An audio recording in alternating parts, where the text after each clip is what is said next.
Assalamualaikum warahmatullahi wabarakatuh.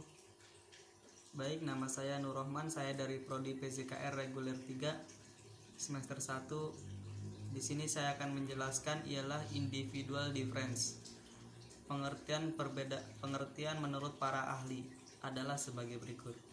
Yang pertama, menurut Light Green 1980. Makna perbedaan dan perbedaan individual menyangkut tentang variasi yang terjadi, baik variasi pada aspek fisik dan psikologisnya. Yang kedua ialah menurut Gary 1963. Dalam buku Perkembangan Peserta Didik karya Sunarto dan B. Agung, Hartono mengategorikan perbedaan individual sebagai berikut. Yang pertama, perbedaan fisik, perbedaan sosial, perbedaan kepribadian, perbedaan inteligensi, dan perbedaan kecakapan. Perbedaan fisik ialah tingkat dan berat badan, jenis kelamin, pendengaran, penglihatan, dan kemampuan bertindak.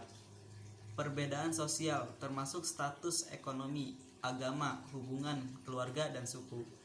Perbedaan kepribadian termasuk watak, motif, minat, dan sikapnya.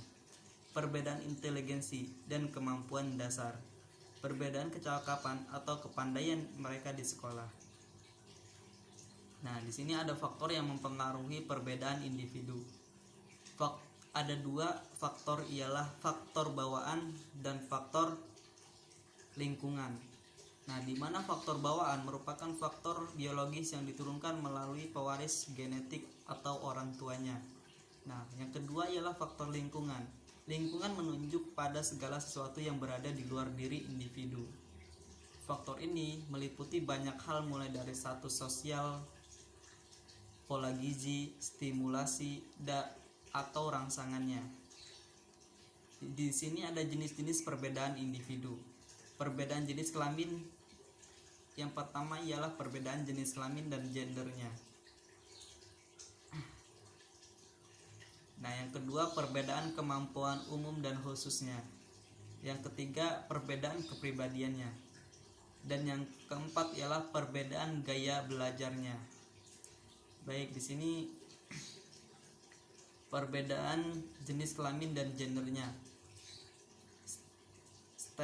Stereotip pada laki-laki berkemampuan memimpin, berani mengambil resiko, mudah mengambil keputusan, bergantung pada diri sendiri, kepribadian yang kuat, berani mengambil sikap, mandiri, dominan, kompetitif, maskulin, memaksa individualitas.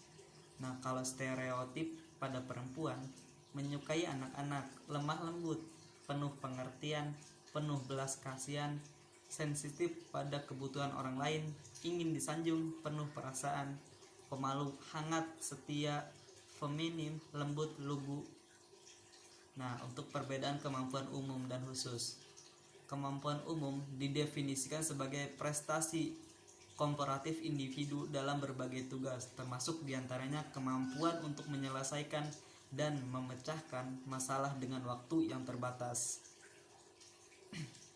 Nah, perbedaan kepribadian. Perbedaan kepribadian merupakan pola perilaku dan cara berpikir seseorang yang khas dalam menentukan penyesuaian diri dengan lingkungannya. Nah, yang terakhir ialah perbedaan gaya belajar. Perbedaan gaya belajar merupakan pola perilaku yang spesifik pada individu dalam proses menerima informasi baru dan mengembangkan keterampilan baru, serta proses menyimpan informasi atau keterampilan baru tersebut. Mungkin hanya itu yang dapat saya sampaikan. Kurang dan lebihnya mohon maaf. Wabillahi taufiq wal hidayah. Assalamualaikum warahmatullahi wabarakatuh.